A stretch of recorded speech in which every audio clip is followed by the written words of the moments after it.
వాళ్ళు ఇవ్వకుంటే ఏందండి, మనం డబ్బింగ్ చేసుకొని తీసుకోవచ్చు. ఇప్పుడు మన సినిమాలు డబ్బింగ్ కొడుతలేరా అండి? అంటే రైట్స్ ఇవ్వమన్నారు వాళ్ళు.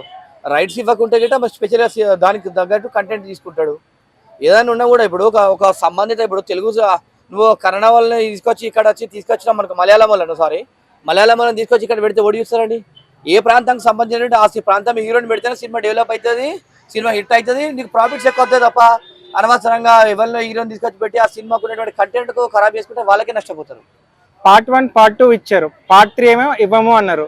అంటే ఇది కలెక్షన్స్ పరంగా అంటే అమౌంట్ అనేది విడిపోతుందనే ఉద్దేశంతో వాళ్ళు ఇవ్వమన్నారు.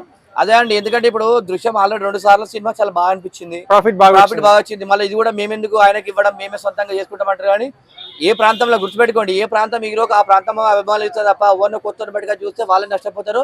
ఈ విషయంలో మాత్రం వాళ్ళకి అసలు ఒక అవగాహన రావాలి. ఇప్పుడు మలయాళం మూవీ ఉండి తెలుగు చూస్తాడా అండి? చూడుగా తెలుగులో అయితే తెలుగులో చూస్తాడు. తెలుగులో వెంకటేష్ గారికి ఇస్తే చాలా బాగుంటుంది, ఫ్యామిలీ ఎంటర్టైనర్ కాబట్టి వెంకటేష్ గారికి ఇస్తే ఏంటంటే కుటుంబ సభ్యులతో పోయి సినిమా వేసి ఆనందంగా హ్యాపీగా ఫీల్ అయ్యి చాలా కలెక్షన్స్ అంతే. గుర్తుపెట్టుకోండి, యూత్ అంటే ఒక్కడే పోయి సినిమా అవుతాడు, కానీ వెంకటేష్ గారి సినిమా అంటే కుటుంబంలో 5 మంది అంటే 5 మంది చూస్తారు కాబట్టి చాలా ప్రాఫిట్స్ వచ్చే విధంగా ఉంటుంది. కాబట్టి వెంకటేష్ గారికి ఇస్తే చాలా బాగుంటుంది. వెంకటేష్ గారికి ఉన్నంత క్రేజ్ మోహన్ గారికి లేదంటారా? అసలు లేదండి. ఇవాళ ప్రాంతంలో ఇప్పుడు మలయాళంలో ఆయనకు ఉంటుంది మోహన్ లాల్కి, తెలుగులో వెంకటేష్ గారికి ఉంటుంది. మన హీరోకి మనము ప్రియారిటీ ఇస్తాం తప్ప కొత్తకి ఇవ్వలేం కాండి. వాళ్ళు ఓన్లీ మనలో సినిమాలో సైడ్ క్యారెక్టర్ మాత్రం చేయడానికి ఇప్పుడు జనతా గ్యారేజ్లో ఉన్నాడు. ఆ విధంగా ఒక గెస్ట్ రోల్గా అయితే వాళ్ళకి వాల్యూ ఉంటుంది తప్ప సినిమా మొత్తం అయితే వాళ్ళకి అసలు కూడా వాల్యూ ఉండదు.